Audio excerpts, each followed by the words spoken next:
درود رفقا، امروز یه غذای ساده با بادمجون درست کردم. چیزی که این غذا رو خاص میکنه ترکیب مواد و ادویه هاست، ترکیبی که در نهایت یه طعم گرم، خوش‌عطر و واقعا دلچسب میسازه. این غذا با اینکه ظاهر ساده‌ای داره اما مزه‌اش فراتر از یک غذای معمولیه.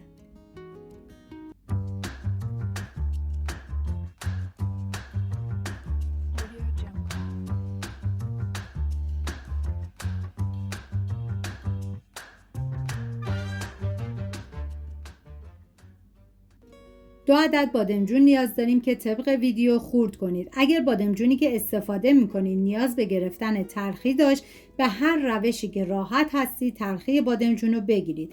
من ریختم داخل یه ظرف، مقداری آب و نمک بهش اضافه میکنم، به مدت 20 دقیقه میذارم کنار. بعد از 20 دقیقه از آب نمک خارج میکنم و بادمجون رو خشک میکنم. داخل تابه روغن میریزم. بعد از اینکه داغ شد بادمجون خورد شده رو میریزم داخل تابه، زمان میدم تا سرخ بشه. من پلو مخلوط‌های زیادی درست کردم که لینکش رو داخل دیسکریپشن گذاشتم. دوست داشتید ببینید، درست کنید و از خوردنش لذت ببرید. بعد از اینکه بادمجون سرخ شد از روغن خارج میکنم.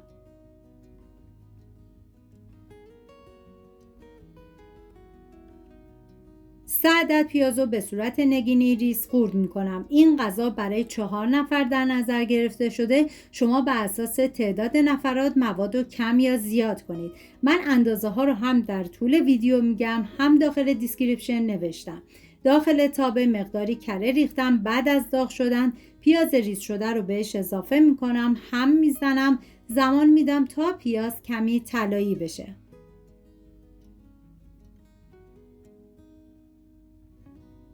نیاز به 250 گرم گوشت چرخ کرده داریم که میریزم داخل تابه، هم میزنم و میذارم تا گوشت با پیاز کمی تف بخوره.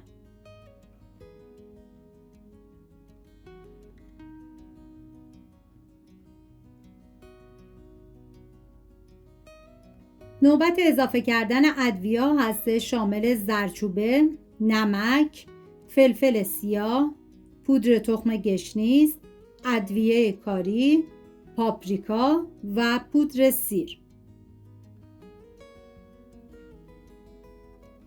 هم میزنم، میذارم ادویه ها تف بخورن، عطر ادویه ها آزاد بشه.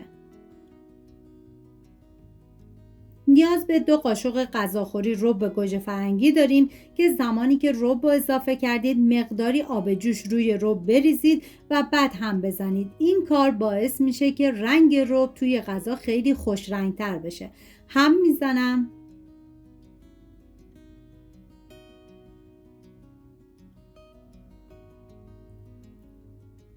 و ما نیاز به فلفل قلمی داریم که حالا شما بستگی به ذائقه خودتون داره که میتونید از فلفل قلمی تند یا شیرین استفاده کنید. من از فلفل قلمی شیرین استفاده کردم. هم میزنم تا با بقیه مواد مخلوط بشه و 2 فنجان آب جوش میریزم، هم میزنم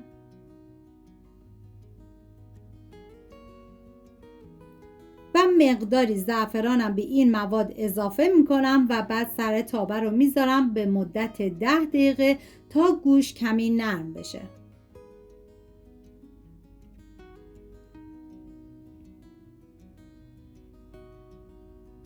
بعد از اینکه گوشت به این مرحله رسید دیگه حرارت رو خاموش میکنم.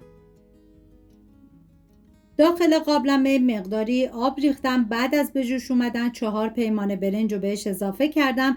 همیشه گفتم برای انواع پلوهای مخلوط باید برنج رو کمی زنده تر آبکش کنید. بعد از آب کشید داخل قابلمه مقداری روغن ریختم. تهدیگ مورد نظرتون هر چی که هست بذارید. من از نون پیتا استفاده کردم. لایه اول برنج ریختم و بعد از مواد سرخ شده مقداری بادمجونم روی گوشت میریزم و این کار رو تکرار میکنم تا لایه آخر که برنج باشه و مقداری زعفران روی برنج میریزم و میذارم به مدت 1 ساعت و 15 دقیقه دم بکشه.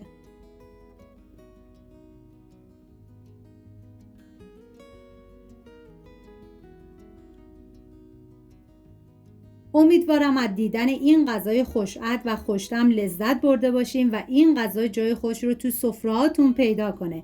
اگر از این مدل آموزش‌ها خوشتون میاد، خوشحال میشم همراه کانال بمونید. امیدوارم درست کنین و در کنار خانواده از خوردنش لذت ببرید. سپاس از همراهی همیشگیتون. تا ویدیوی بعدی مراقب خودتون و خوبی‌هاتون باشید. تا درودی دیگر، بدرود.